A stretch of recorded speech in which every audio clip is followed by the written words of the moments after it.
Geçirdim, kaydeden bärin bastadın. Şunu tüydü bak, kıyaba. Dem jetpeyt şöpür.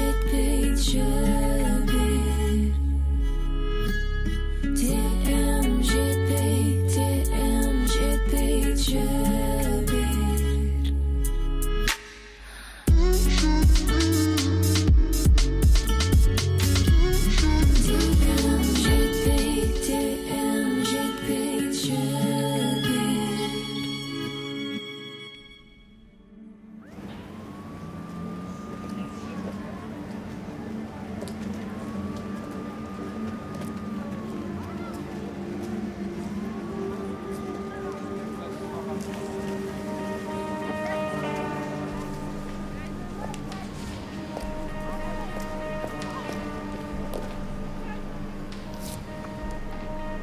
Ne oldu?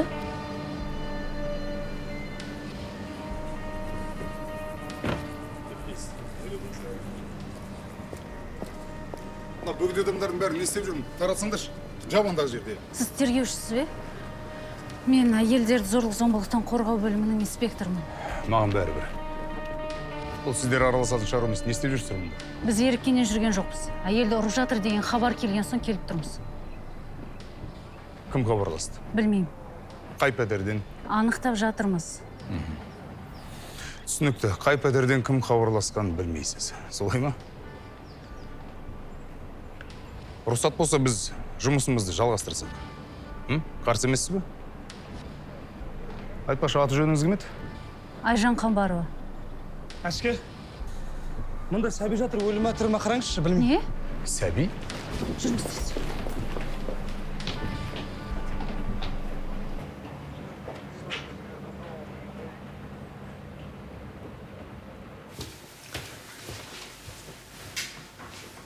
О, қайырлы таң. Қайырлы таң. Қалайсың балам? Пәнер, бутерброд, сало. Мам, керек емес. Мен жолдан бургер ма бірдеңе ала саламын. Балам, телефонды қой, тамағыңды ал. Анаң неге тыңдамайсың? Ананы тыңдау керек. Жарайды. Онда үзілісте жеймін.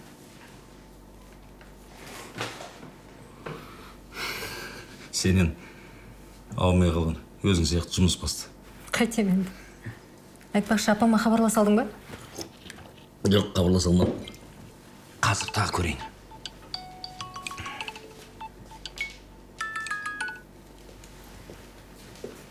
Иә? Біз сіздерден жауап алуымыз керек.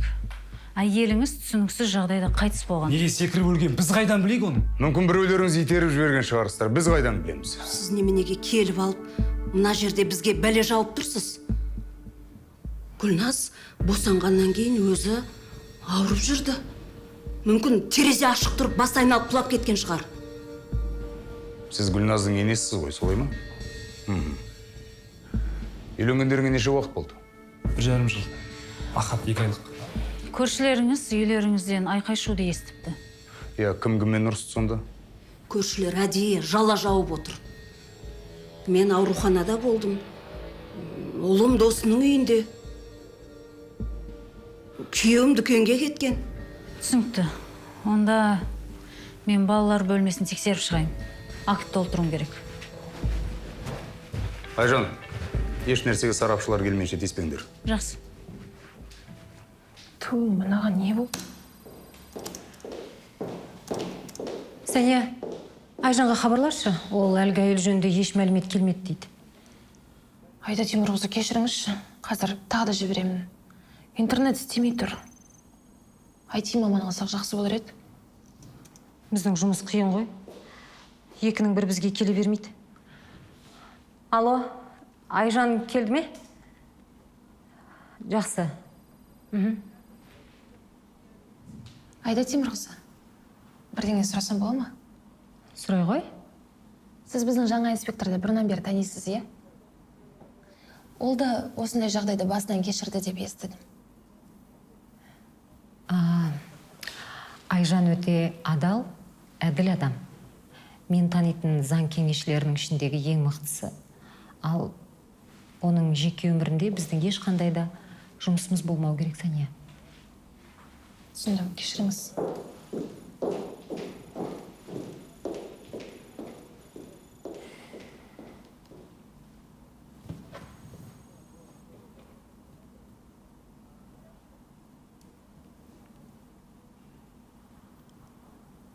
Алло, Талғат, қолың бос па? Маған Айжан Қамбарова жайлы ақпарат тауып берші. Кіммен жұмыс істейтінді біліп отырайын.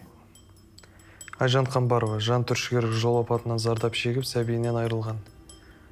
Кінәлі әйел жазатайым оқиға деп танылған соң кепілмен босатылған. Ол қашан болған? 1 жыл бұрын. Міне, тағы тыңдашы. 6 ай бұрын оның құрбысы Зүлфия жоғалып кетіпті. Оның да күйеуі сол репродуктивті орталықтың қожайындарының бірі екен. Қызық екен. Менің жағдайым қиын ба десем?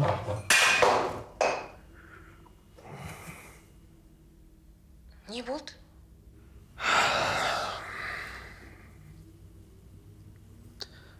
Шай ішіп отқам, күйіп қалдым. Саған бір қызық нәрсе етіп берем. Кешке барғанда істейсің. Аха, жақсы.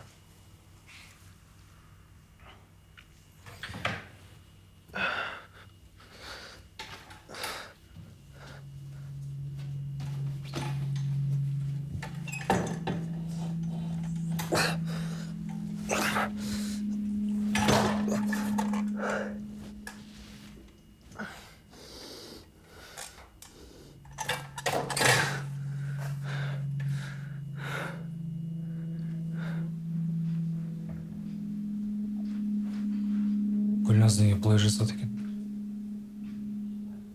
Баламызға да өзіне де зиян тигізді. Отбасылық өмірлеріңіз қандай болды? Үйленгеннен кейін Гүлназдың мінезі өзгеріп кетті. Босанғанға дейін де депрессияда жүр. Үнемі жылай береді. Түсінікті.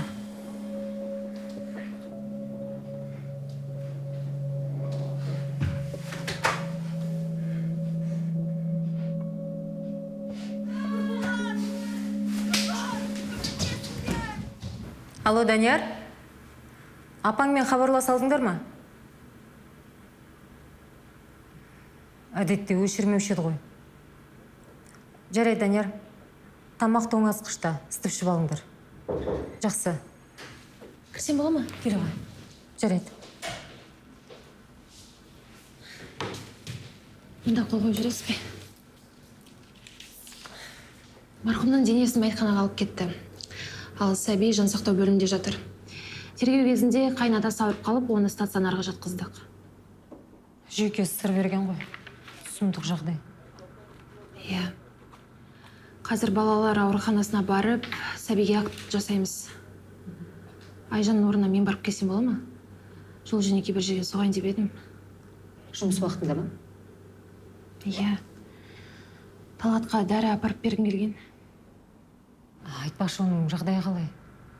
Аздап болса да аяғын басты ма? Жарақат алғанына енді 3 ай болды. Қазір ақырындап отыра бастады. Негізі бәріне кінәлі менмін. Сәния, сен өзіңді жазғыра берме. Енді ол ер азамат қой. Шешімді де өзі қабылдады.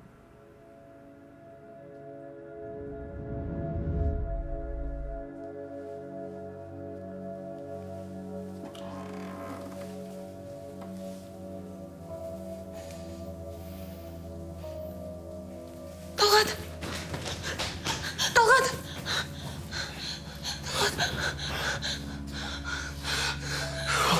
Олар тесік тапқан жоқ.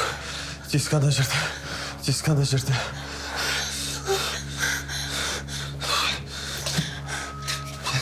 Аяғым сезбей тұр. Мен аяғым сезбей тұр. Ол не, заңсыз стрим жасады ма? Иә, анау ұятсыз видеолары бар, компьютерді бұзып кірді. Бірақ оны біліп қойды. Араның ұясын талқандағандай болған екен ғой. Иә, айтпаңыз. Бірақ материалдар дискіге жазылып үлгермеген екен. Сөйтіп, менің кесірімнен мүгедек болып қалды. Ең бастысы тірі. Әлі ақ жүгіріп кетеді. Солай болса екен. Негізі Талғат намысшыл жігіт. Маған салмақ салғысы келмейді. Сәния, бұлай жасасақ қалай болады? Бізге IT маман қажет. Біз Талғатты жұмысқа шақырайық. Жақсы болар еді. Құдай басқа салмасын. Күйеуі сабырлы қалыпты, ал қайнатасы.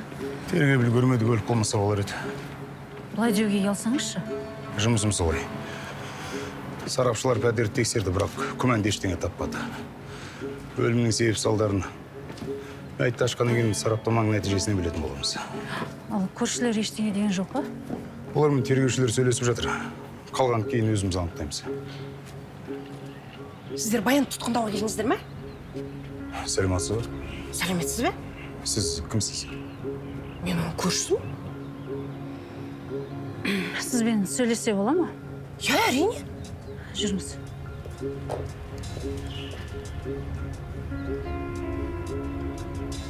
Көршілердің үйінде қатты ұрыс керіс болды.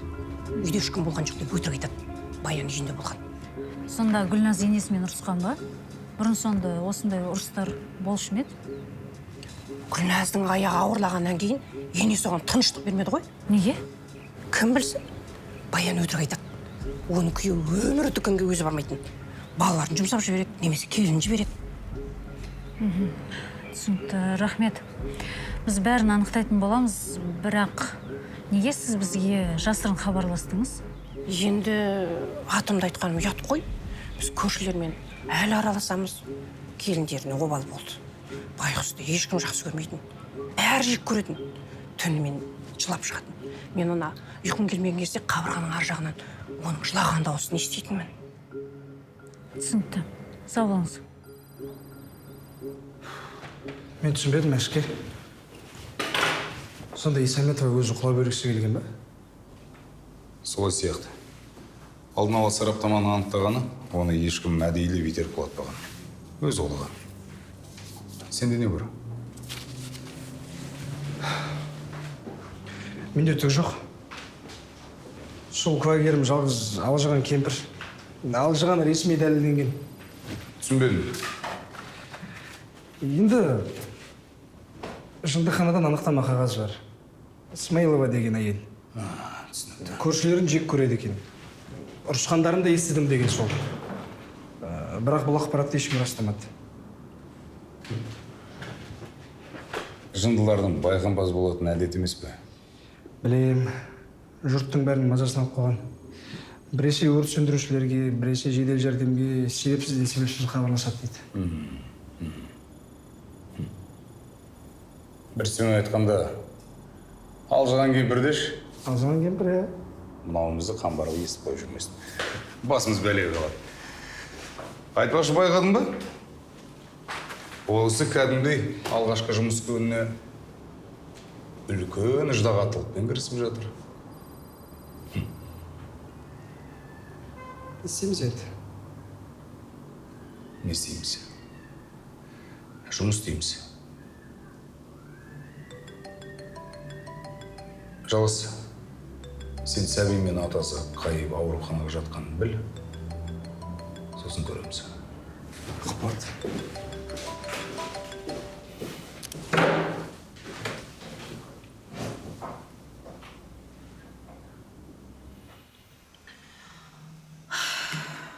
Әкең де бір жұмыстан баса алмайды. Қызым, сен әкеңнен үлгі алма. Жаман нәрселер оқып, басыңды ауыртпа. Маған оқыған ұнайды. Әкем оқи бер деген. Өскенде мықты заңгер боласың деп айтқан. Ол неге менімен ақылдаспайды? Қызым, сен осы салонның иесі боласың. Жақсы емес пе? Әр табысты, әр сұлу болып жүресің. Қалай, ұнады ма? Қуаныштым. Келіп тұрыңыз, күтеміз. Жақсы, сау болыңыз. Сау болыңыз. Сен не, әкеңнің үйінің кілтін жоғалтып алғансың ба? Я жоғалтып алып едім. Ойма. Егер қатты асығыс болсаң, әкемді үй жағында күте тұрайын. Я жаным, сөйтші. Бүгін жұмыстарым көп еді. Уайымдама. Сені әлі-ақ әп-әдемі қызғып шығарам. Уайымдап тұрған мен емес, сен ғой, мама. Оған басын неге қатырасың? Енді анаң емеспін бе? Жүр, жинал, кеттік.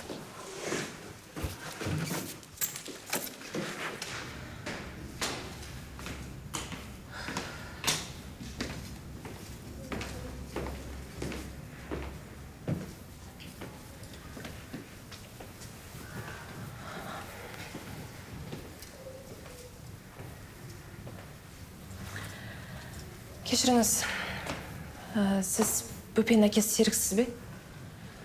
Мен есім Сания. Мен әйелдерді зорлық-зомбылықтан қорғау бөліміненмін. Сәлеметсіз бе? Жоқ, мен Серіктің інісімін. Есім Рахат. Дәрігерлер не деп жатыр? Бөпен жағдайы қалай екен? Жағдайын нашар деп жатыр. Сынған жерлері бар, басына жарақат алған деді. Аман қалса дұрыс болар еді. Кешірмедім, сіз Рахатсыз ғой, солай ма? Иә. Біздің адамдардан бала туралы сұрапсыз. Дәрігерлер айтты. Иә, қайткен менен әнім ғой. Әкем де уайымдап ауруханаға түсіп қалды. Не болды? Онда анаңыз неге келмеді? Әлде келінін жақсы көрмей ме? Жақсы көрмеген емес. Енді өмірде түрлі жағдайлар болып тұрады ғой. Көршілеріңізден естідік, жеңгеңіз Гүлназ түн бойы жылап шығады екен. Иә, енді ауыл алыс болған соң, сосын ағам да жұмысына шығып кетті. Жеңгем бір өзі жұмыс істеуіне тура кетті. Сосын жүкті болып, үйде анамның көңіліне шығуға тырысты. Жеңгеңіз қатты қиналыпты ғой. Иә, анамның көңіліне шығуы оңай емес. Мен кете берсем ау, әкеме де кіріп шығу керек. Әрине. Жақсы болыңыздар.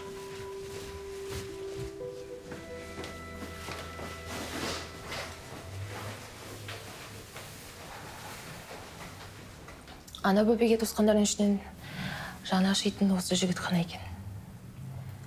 Бұл үйдің біз білмейтін құпиялар көп сияқты. Өздері де бір түрлі. Біреуден қорқып жүр ма? Әлі жалғас. тез арада аурухана келші. Иә, бір шолу жасап қайту керек. Жақсы. Сен не? Қайдасың ба? Жоқ, мен дәрігерлермен сөйлесіп кетейін. Іске онда. Келейік.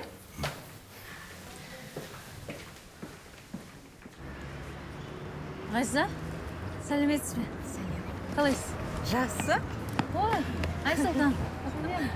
Туған күнмен, мынау саған. Ән алмаған ба? Иә.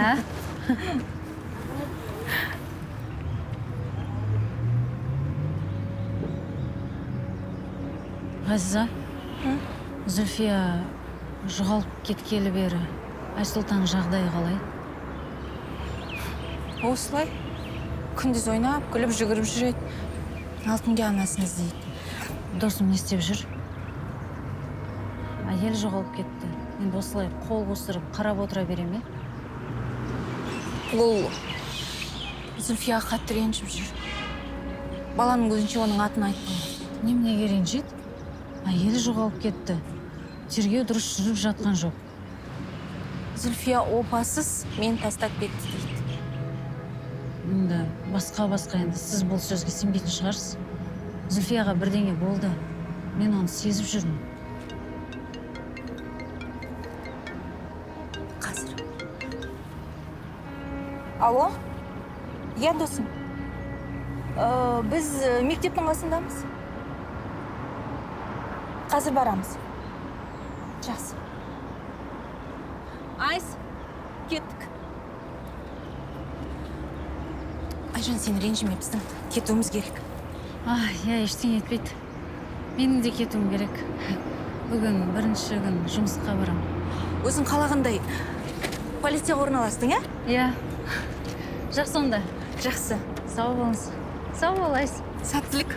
Бұл жерде жұмыс істеу оңай емес. Иә, рахмет. Сау болыңыз. Жақсы.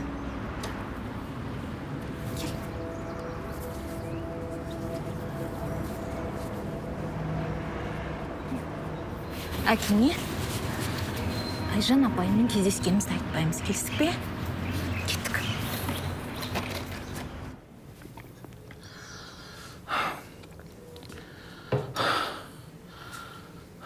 Бала қалай? Түрі ме? Бар уайымың сол ма? Мен оны неге уайымдайын? Баян, баланың не кінәсі бар? Енді кім кінәлі? Жүргіш келінің сырттан бала тапса, мен оны неге уайымдауым керек? Сәлеметсіздер ме? Жағдайға жақсарып қапты ғой. Қайтадан сұрақтың астына алу үшін келдіңіз бе? Мен әлі ештеңе сұраған жоқпын. Біз сол жай ғана сіздің жақсарғаныңызды күтіп жүрміз.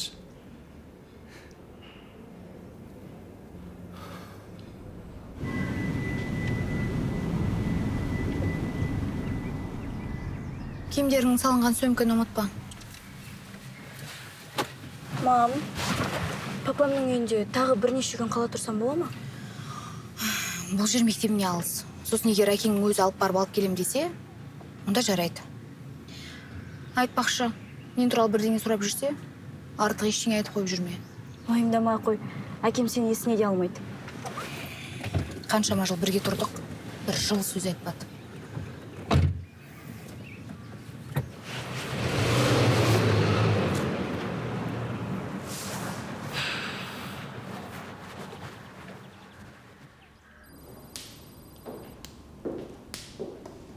Айжан, Қайырлы кеш.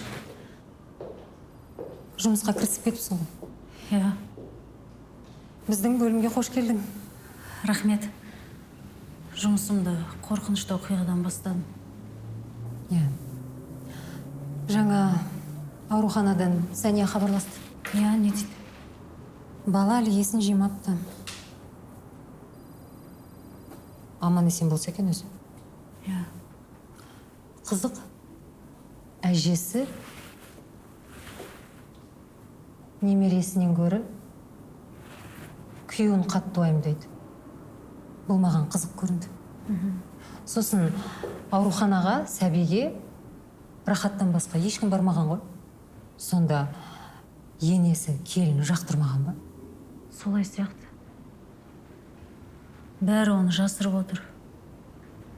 Келінін өз-өзіне қол жұмсауға дейін жеткізгенін білсе, сотталатынын біліп отыр ғой. Бірақ бұл жерде басқа себеп бар сияқты. Қандай? Босқа келдіңіздер. Ол өзі секірген. Не? Міне, мәйітке жасалған сараптаманың қорытындысы. Бұл істі де жабатын болдық. Байғұс әйелін өз-өзін өлтіруге дейін жеткізген неге түсінбейсіз?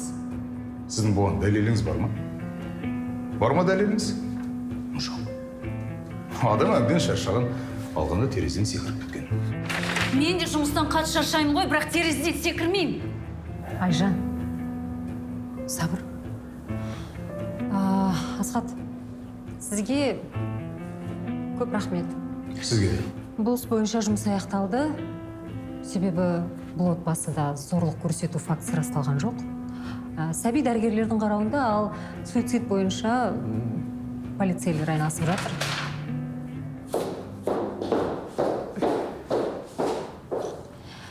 Қайта деймін ма? Қайдан табылғаныз? Өзі бір қызық адам екен. Негізі оны мен өзім ертіп алып келгем. Айжан өте жақсы адам. Жақсы адам. Онымен жұмыс істейтін кім? Мен. Рахмет сізге.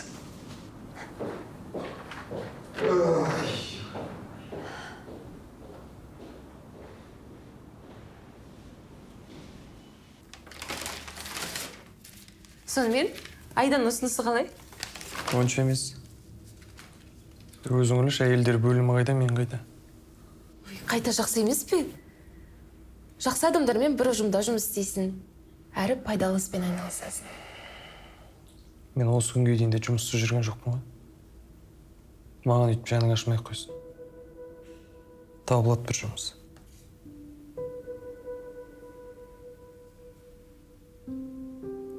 Сені қуанады деп ойласам. Жарайды. Керек болсам хабарласасың.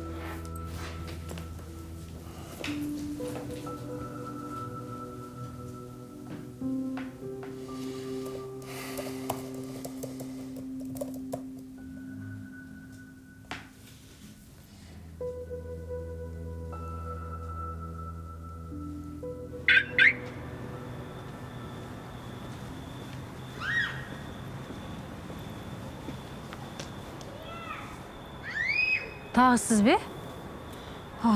Бүгін сізді қайта көрем деп ойламап ем. Көріңіз емес, өтпете беріңіз. Қызым? Неге сонша кешіктің? Мен тіпті дүкенге барып келдім. Дүкенге? Қызым, мынау сонша ауыр зат алғаны? Қарның қатты ашты ма? Иә. Жүр онда бір жерден барып тамақтанайық. Сіз осында бізге көрші болып келдіңіз бе? Солай сияқты.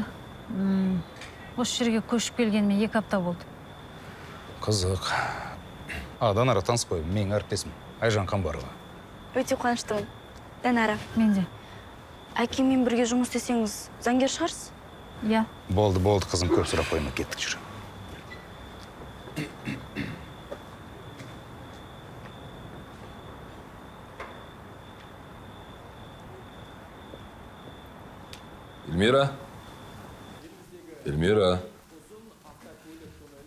Эльмира, қайдасың?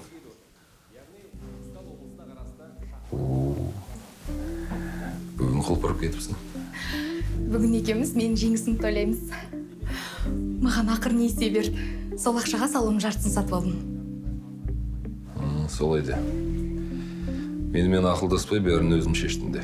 Жон, үйленген соң тек қана сенің айтқаныңмен жүрем. Сен не қуанышты емессің бе? Жоқ, неге қуаныштымын. Айтпашы. Салонның бағасы қанша еді? Жон, жұмыс туралы әңгіме айтпайықшы. Махаббат туралы айтшы. Айтпақшы, бүгін үйде екеуміз ғана боламыз. Солай де.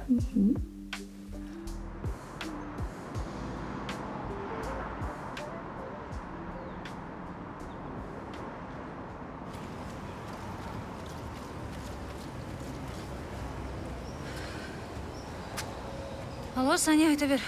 түнде бөпенің жағдайы қатты нашарлап кетіпті. Оны өлім аузында жатыр деді. Үйіне хабарладыңдар ма? Иә, бірақ үйінен ешкім бармапты. Дәрігерлер айтты.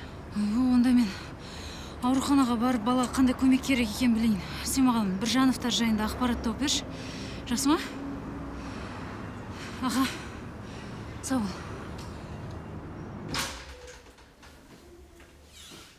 Ақыт қалай? Сағат сайын қиналып жатыр. Кешіріңіз.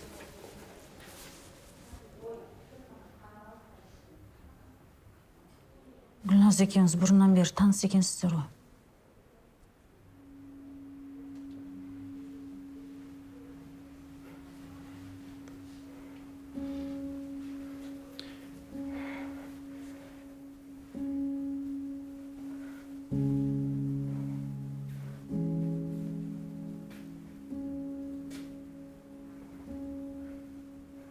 Иә. Біз бірінші курстан бастап бірге оқыдық.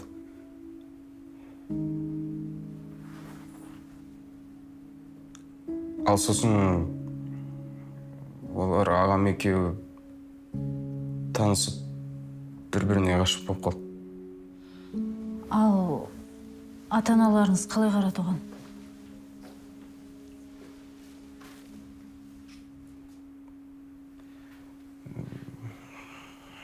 Жақсы қарады. Бірақ той өткен соң анам оларды бөліп пәтерге шығарып жіберді. Қызық екен. Негізі аналар балаларын ешқайда жібергісі келмейді ғой. Сосын не болды, олар үйге қайтып келді ме? Иә. Анам қанша қарсы болса да әкем оларды үйге шақырып алды.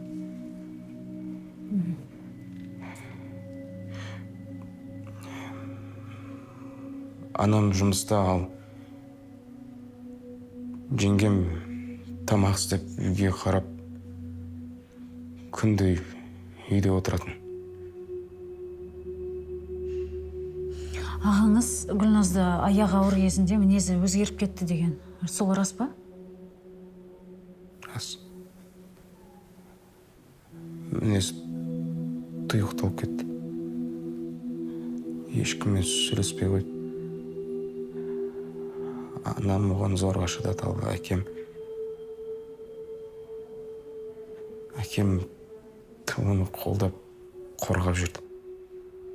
Ал сіз ше?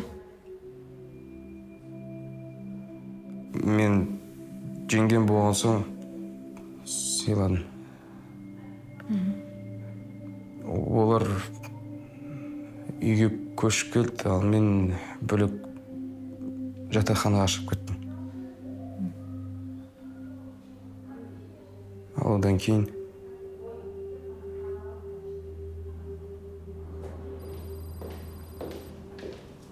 Айда Темір қызы, кім келгенін қараңыз. Таңертең роутерді жөндеп қойды, ал қазір желіні жөндейін деп жатыр. Қайдан жүрсің, Талғат? Әлде бізге қонаққа келдің бе? Жұмысқа тұрсам ба деген? Өте жақсы. Олай болса, жұмысқа қабылдау жөнінде өтінішін жаза қой. Жүре ме? Жақсы. Талғат, мына жер саған ыңғайлы ма? Әлде бәрін өзгертіп берейін бе? Өзгертіп керек емес, сәне ештеңе. Ыңғайлы. Мен де сендер сияқты адаммын ғой, жай бұрылуым қиындау демесең.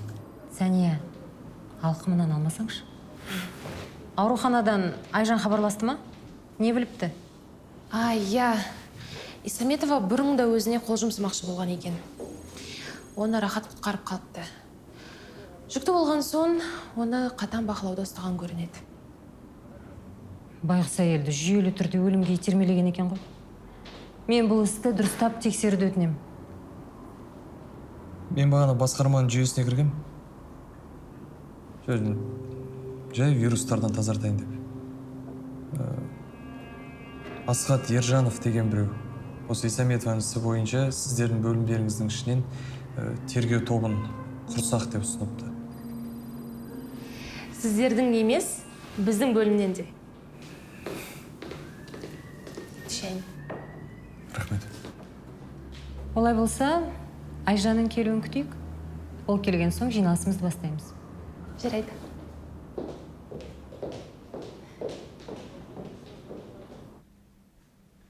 Жан, оянсам жоқсың ғой. Қашан келесің? 2 күннен кейін, жан. Одан ерте келе алмайын деп тұрмын. Неге? Мен екеуміз бірге боламыз деп қызымды әкесінің үйіне жібердім ғой. Міндетті түрде бірге боламыз. Тек кейін жарай ма? Мен бір тапсырыс алдым. Біраз ақша табатындай мүмкіндік бар. Мен ақша табуым керек, өзің білесің ғой.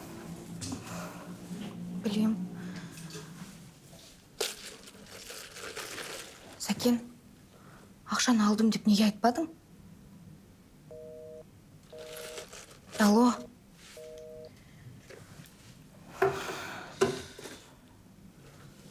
Салонға заттарды қай ақша алам енді?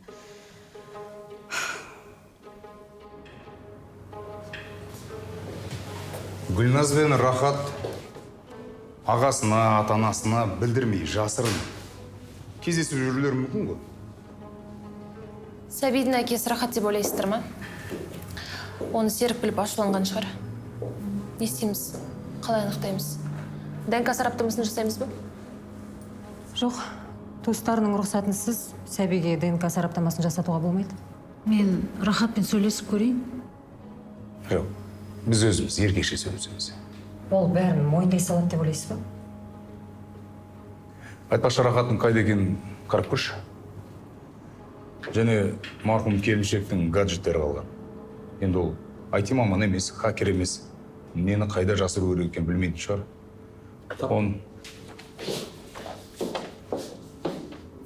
Мынау ата-анасының үйіне бар жатыр. Иә. Оны жолдан кідіртуіміз керек. Мен де барам.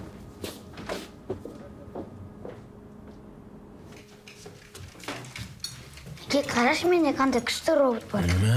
Қандай керемет. Бұны қайдан алдың? Бір тәрже берді.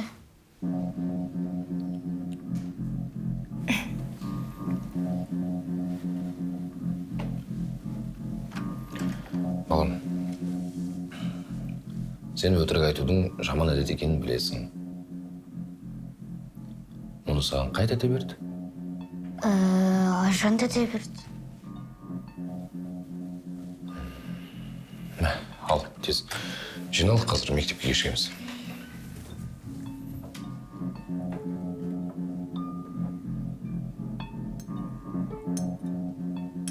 Маған ештеңе айтқыңыз келмей ме? Досым, біз Айжан екеуміз ұзақ сөйлескен жоқпыз. Мен сізге қанша рет айтам, Айжанды ұлымен жолықтырушы болмаңыз дедім. Оған не деді? Ештеңе, өткен туған күнімен құттықтады, болды. Білем ғой мен оның не деген.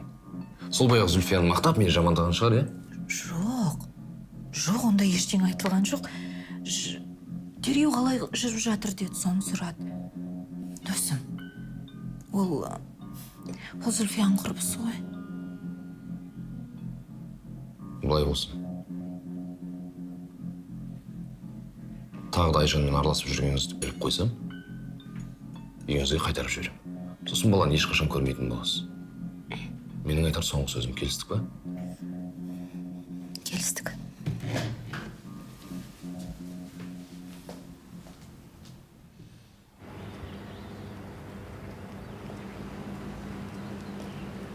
Қатты асықсың ба? Сәл кідіре тұр. Сөйлесуіміз керек.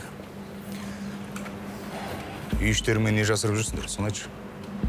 Не дегіңіз кепті?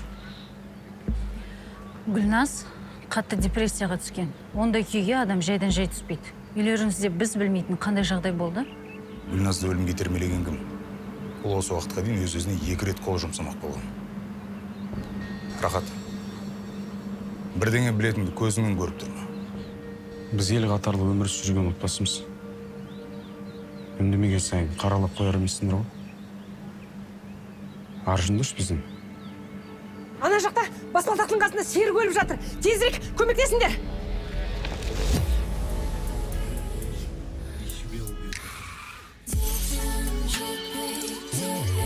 Жетпей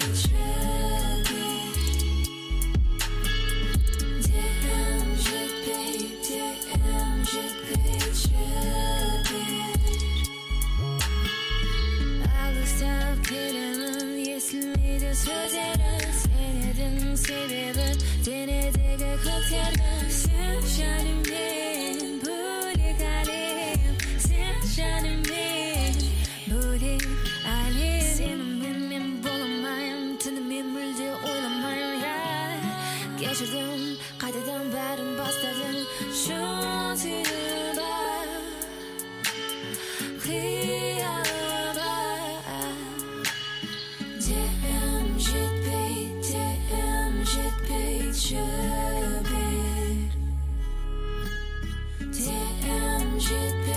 Дем жетпейді жібер.